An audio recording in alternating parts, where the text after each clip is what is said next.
Hello बच्चों, welcome to brain builders coaching. मैं सचिन। आज आप लोगों को बताने जा रहा हूं कि जो क्लास 10th है आईसीएसई बोर्ड, उसमें मैथ्स में सिलेबस क्या क्या है, मीन्स क्या पार्ट आपको कवर करना है और कितना पार्ट कवर करना है, ये आप लोगों के लिए बहुत इंपॉर्टेंट हो जाता है। तो सबसे पहले बेटा बात करना चाहूँगा, तो सबसे पहले अपना जो चैप्टर है वो बेटा है जीएसटी। जीएसटी है क्या? Goods and services tax. Goods and services tax, ये आपको ध्यान रखना है। पहला जो चैप्टर है जीएसटी पर बेस्ड है। जीएसटी किसी आर्टिकल्स पर कैसे लगाई जाती है, अब आपकी इनपुट जीएसटी क्या है बेटा, आउटपुट जीएसटी है क्या, इससे रिलेटेड क्वेश्चंस पूछे जाते हैं। और जीएसटी की स्लैब्स आपको याद नहीं करनी, मतलब आप सोचें जीएस से रिलेटेड क्वेश्चंस होगा, वो नहीं है। जीएस जो आपकी जीएसटी की स्लैब होगी वो ऑलरेडी क्वेश्चंस में दी जाएगी, ठीक है। तो क्वेश्चंस अपना जो है ये जीएसटी मैथ्स पर ही बेस्ड है, इसमें आपको कोई लर्निंग की ज़रूरत नहीं है। या आपके माइंड में आया कि नहीं सर जीएसटी मुझे लर्न करनी पड़ेंगे, डिफरेंट स्लैब्स, किसकी क्या स्लैब्स होती, ऐसा कुछ भी नहीं है। इंटरस्टेट और इंट्रास्टेट आपको फोकस करना होगा, जिसमें जीएसटी किस पैटर्न पे आपको राइट करनी है। आईजीएसटी लगेगी, सीजीएसटी लगेगी, एसजीएसटी लगेगी। ये जीएसटी को आपने डिवाइड किया है, ये आपको पैटर्न समझ में आ जाएगा, ठीक है। नेक्स्ट बेटा टॉपिक्स पे मैं बात करना चाहूंगा बैंकिंग। बैंकिंग से रिलेटेड क्वेश्चंस पूछे जाएंगे। बैंकिंग में बेटा कैसे क्वेश्चंस पूछे जाते हैं, लाइक आपने क्या मंथली आपने डिपॉजिट करना स्टार्ट किया, आप बोलते हैं सर क्या करते हैं, मंथली इन्वेस्टमेंट करते हैं किसी भी बिजनेस में या किसी भी स्कीम में। आफ्टर 2 ईयर, आफ्टर 3 ईयर हमारी अमाउंट क्या हो जाएगी, या जो उस अमाउंट को मैंने डिपॉजिट किया उस अमाउंट पे मुझे इंटरेस्ट क्या मिला है, लाइक दिस। इसमें सिर्फ एक ही अपना बेसिक फॉर्मूला रहता है, उसी से रिलेटेड हमारे क्वेश्चंस पूछे जाते हैं। बेटा नेक्स्ट पर बात करते हैं शेयर एंड डिविडेंड्स। आजकल आप लोग बहुत अच्छे से समझ रहे होंगे शेयर एंड डिविडेंड्स के, आपको ऐड बहुत दिखते हैं। शेयर एंड डिविडेंड्स की मैं बात करूं, शेयर मतलब क्या है, ब्रोकरेज, मतलब किसी भी कंपनी का कोई ना कोई पार्ट। अब यदि किसी भी पर्सन ने कोई शेयर परचेज किए हैं तो वो उसको सेल भी करेगा। अब ऐसा भी हो सकता है कि प्रॉफिट में सेल कर दे, और कभी कभी ऐसा भी केस आता है कि बेटा लॉस में सेल कर देते हैं।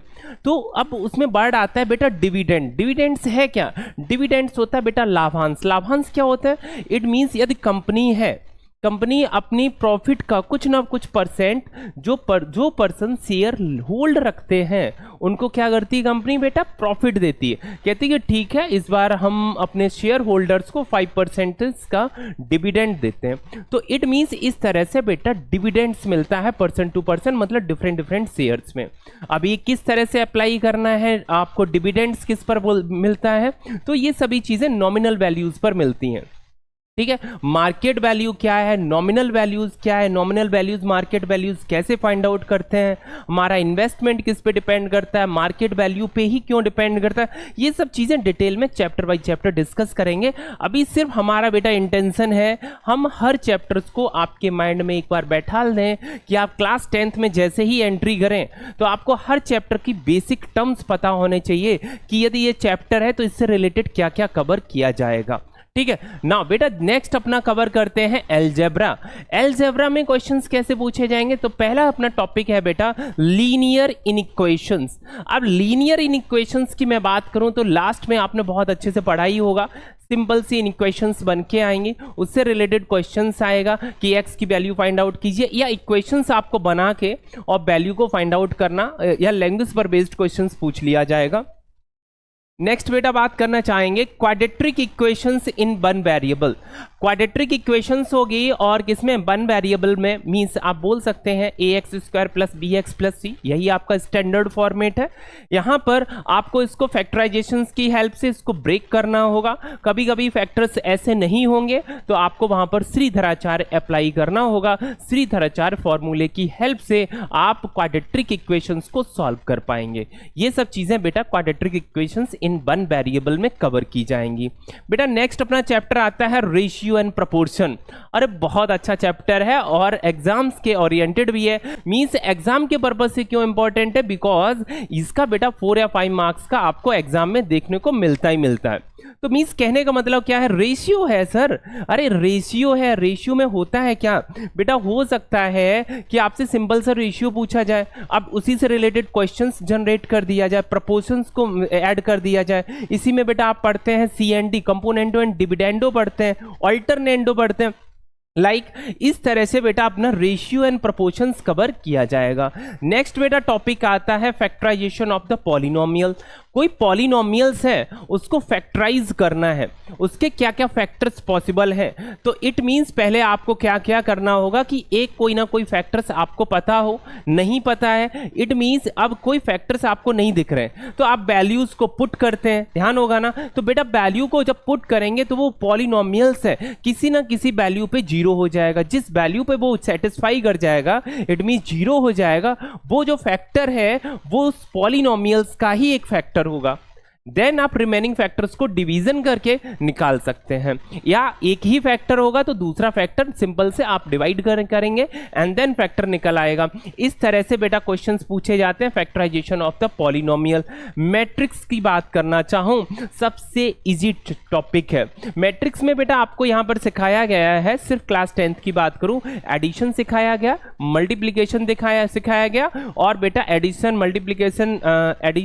मल्टीप्लीकेशन डिवीजन का कोई केस आया नहीं है और सब्सट्रैक्शन भी है, ठीक है। और बेसिक से जो कॉन्सेप्ट है वो आपको पता होने चाहिए कि रोज क्या है, रो क्या है, कॉलम क्या है, किस ऑर्डर में राइट करते हैं, नंबर ऑफ रोज को पहले लिखते हैं multiply by number of the column लिखते हैं, किस तरह से राइट किया जाता है, बेसिक नॉलेज दी गई है क्लास 10th में मैट्रिक्स की, ठीक है। नेक्स्ट बेटा अपना टॉपिक आता है arithmetic and the progression, AP and GP.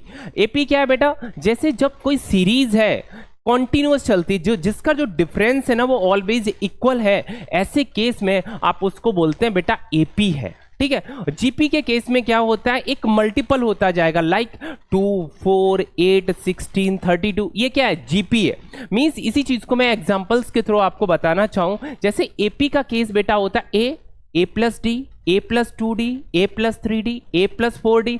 अब मैं जीपी की बात करूं तो बेटा बोलेंगे A R square, A R cube, A R to the power 4 dot dot dot A R to the power N. Means इस तरह से हम क्या चीज रिप्रेजेंट करना चाहेंगे, जो एपी एंड जीपी के जो टर्म्स होंगे वो हम इस तरह से रिप्रेजेंट करते हैं। ये चीज क्लियर हो गई ना। नेक्स्ट बेटा अपना चैप्टर बनता है कोऑर्डिनेट ज्योमेट्री। बहुत प्यारा सा सिलेबस दिया गया है, क्लास 10 में सिस्टमेटिक पढ़ते रहिए। आपका प्रॉपर टाइम से 2 से 3 महीना पहले सिलेबस कवर हो सकता है, इजिली हो ही जाता है हर बच्चे का। एंड देन फिर जो आपके 3 मंथ बचते हैं उसमें 2 मंथ में फिर अगेन आप रिवाइज कर सकते हैं। आफ्टर 1 मंथ जो लास्ट का टाइम है उसमें आप प्रॉपर फास्ट रिवाइज कर सकते हैं। अब मैं बात करना चाहूँ बेटा कोऑर्डिनेट ज्योमेट्री की। कोऑर्डिनेट ज्योमेट्री में क्वेश्चंस कैसे पूछे जाते हैं, लाइक डिस्टेंस फॉर्मूले पर बेटा क्वेश्चंस पूछे जाते हैं, एब्सेसिया एंड ऑर्डिनेट्स पे क्वेश्चंस पूछे जाते हैं।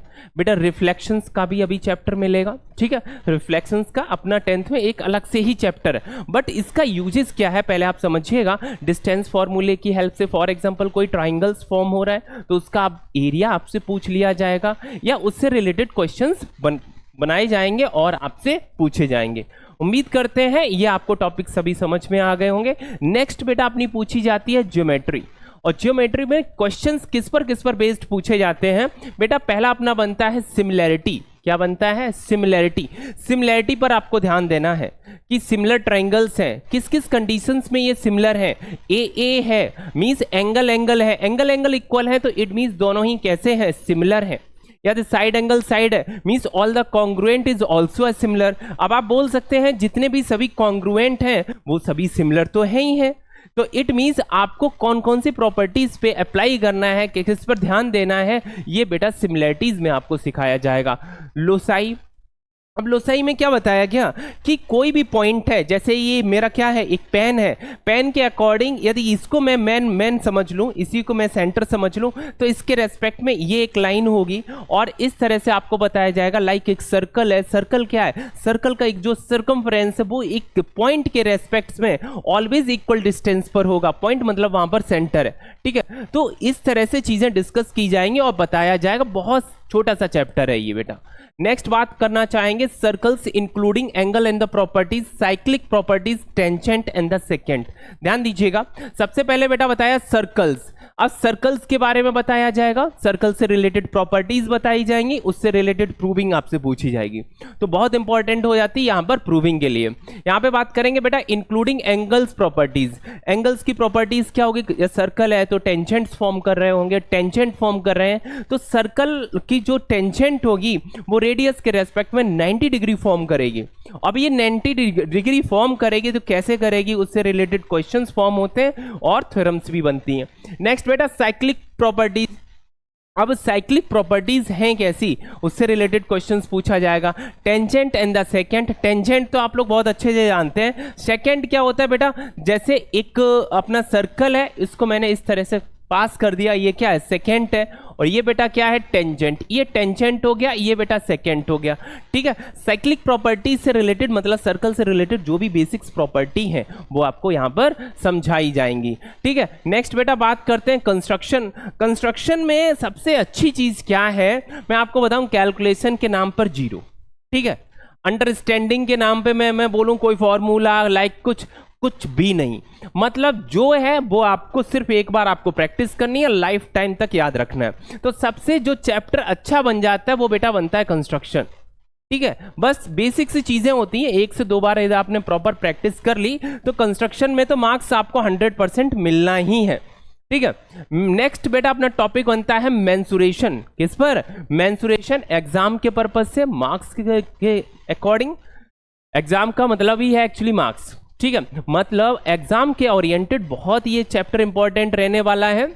और ये चैप्टर है क्या बेटा, areas and volumes of the solid. अब एरिया के बारे में बचपन से आप पढ़ते जा रहे हैं, छोटी क्लास में 8th 9th 10th मैं बोल रहा हूँ 7th में भी बहुत अच्छे से एरिया पढ़ा होगा। तो एरिया भी पढ़ेंगे, यहाँ पर वॉल्यूम भी आप लोग पढ़ेंगे। किसका बेटा, सिलेंडर का, कोन का एंड स्फीयर का। ठीक है, सिलेंडर्स के बारे में पढ़ेंगे, कोन के बारे में आप कवर करेंगे एंड स्फीयर्स के बारे में कवर करेंगे। नेक्स्ट अपना जो टॉपिक आता है ट्रिग्नोमेट्री। ट्रिग्नोमेट्री बहुत अच्छा टॉपिक है, लेकिन इसमें प्रॉब्लम क्या आती है, जनरली बच्चों को प्रूविंग में कंफ्यूज होते हैं। क्यों, उसका मेन रीजन होता है प्रैक्टिस की कमी। आप देखिएगा, ध्यान से देखिएगा, अपना जो सबसे इंपॉर्टेंट जो टॉपिक है वो है बेटा ट्रिग्नोमेट्रिकल रेशियोज एंड आइडेंटिटीज। यदि आपने रेशियो एंड आइडेंटिटी पर बहुत अच्छे से वर्क किया है तो प्रूविंग में कभी प्रॉब्लम नहीं आएगी। यदि आपने इसी पर वर्क नहीं किया तो प्रूविंग में 100% प्रॉब्लम आनी है, ये तो तय है, क्योंकि उसके बिना आप क्वेश्चंस कर ही नहीं सकते ना।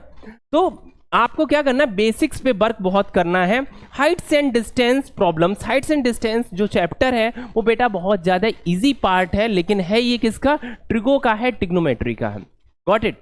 नेक्स्ट बेटा मैं बात करना चाहूं यहां पर स्टैटिक्स की। इसमें क्या क्वेश्चंस पूछे जाते हैं आपके सिलेबस में है मीन, मीडियन, मोड।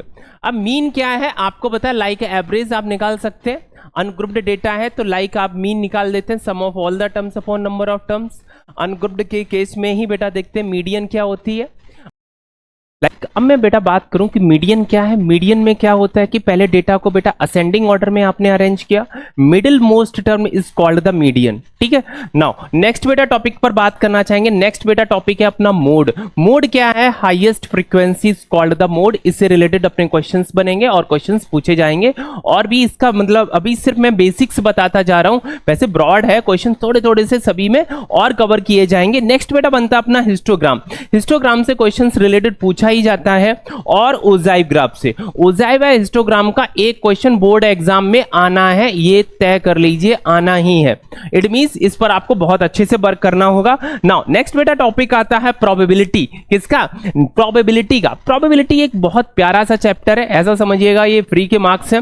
रीजन क्या है, इसमें कैलकुलेशन बहुत ज्यादा होती नहीं, कॉन्सेप्ट बहुत ज्यादा है नहीं, बेसिक्स चीजें होती आपके माइंड में हमेशा बनी रहेंगी। ये हर चीज रियल लाइफ से कनेक्टेड है। जैसे फॉर एग्जांपल आपसे मैंने बोला कि आप लूडो खेलते हैं, तो लूडो में यदि आपने टॉस किया, रोल किया किसको, डाइस को, तो ऐसे केस में 5 आने की प्रोबेबिलिटी है क्या, आप बोलेंगे 5, टोटल आउटकम्स क्या है 6, तो 5/6 नहीं होगा, 1/6। क्यों, बिकॉज फेस एक ही है। टोटल फेस कितने 6, मींस इस चीज में एक ही फॉर्मूला आता है, favourable outcomes upon total outcomes.